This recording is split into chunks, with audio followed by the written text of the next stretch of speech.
বন্ধুরা আজ আপনাদের তৈরি করে দেখাবো মূলো আলু ভাজা, যেটা কি আপনারা এইভাবে আগে কখনো তৈরি করে খাননি। আর যারা একবার খাবেন এইভাবে তৈরি করে, আপনাদের কথা দিচ্ছি তারা কিন্তু বারবার এইভাবে তৈরি করে খেতে চাইবেন। এর মধ্যে কোনো রকম মূলোর গন্ধও থাকবে না, দারুণ একটা মেথির ফ্লেভার থাকবে আর খেতে অপূর্ব লাগবে। তো নমস্কার বন্ধুরা, আরো একটি নতুন ভিডিওতে আপনাদের সবাইকে স্বাগত।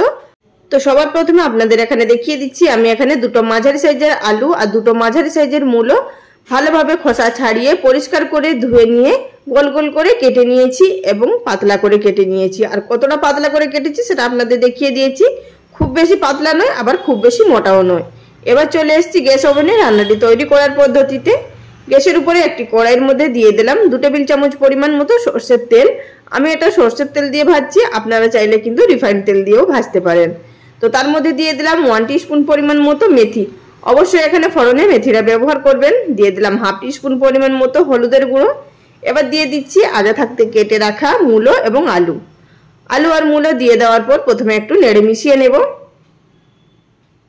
আর বন্ধুরা যারা মূলো দেখলেই নাক ছিটকান, তারা একবার অন্তত এইভাবে তৈরি করে খেয়ে দেখবেন। আপনারা নিজেরাই বুঝতে পারবেন যে এই মূলো আলু ভাজার টেস্ট খেতে কতটা ভালো হয়। আর বন্ধুরা মূলোটা নেওয়ার সময় কিন্তু অবশ্যই দেখে নেবেন যাতে করে মূলোটা একটু কচি হয়, এতে করে কিন্তু ভাজাটা খুব ভালো তৈরি হবে আর মূলোটা খেতেও ভালো লাগবে। তো একটু নেড়ে মিশিয়ে নেওয়ার পর দিয়ে দিলাম স্বাদ মতো নুন। নুনটা আপনারা নিজেদের স্বাদ বুঝে দেবেন। আবারও এখানে মিনিট খানিকের মতো মিডিয়াম ফ্লেমে নেড়ে নিলাম।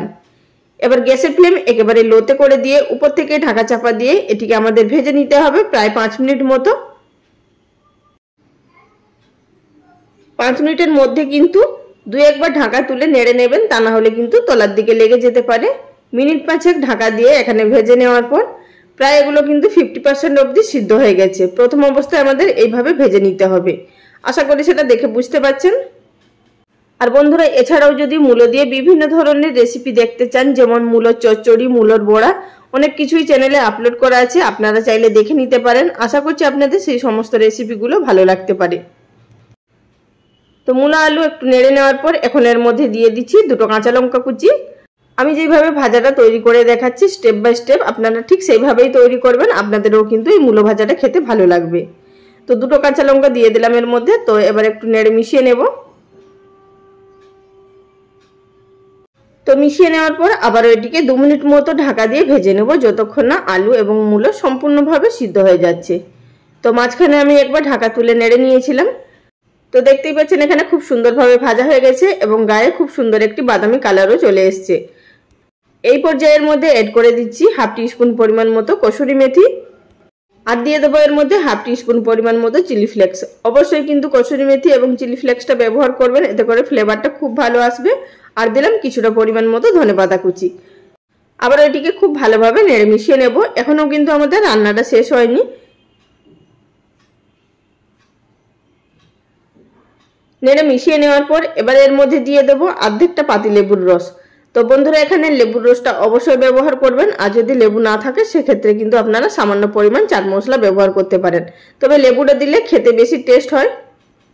এখন যে সমস্ত উপকরণগুলো ব্যবহার করলাম এগুলো কিন্তু সব শেষেই ব্যবহার করবেন, তবেই কিন্তু ফ্লেভারটাও খুব ভালো থাকবে এবং টেস্টটাও ভালো লাগবে। তো লেবুটা দিয়ে দেওয়ার পর এবার শুধু নেড়ে গ্যাসের ফ্লেমটাকে আমাদের বন্ধ করে দিতে হবে। আপনারা চাইলে কিন্তু এই পর্যায়ে কয়েক দানা চিনিও দিতে পারেন, তো আমি আর এর মধ্যে ব্যবহার করছি না।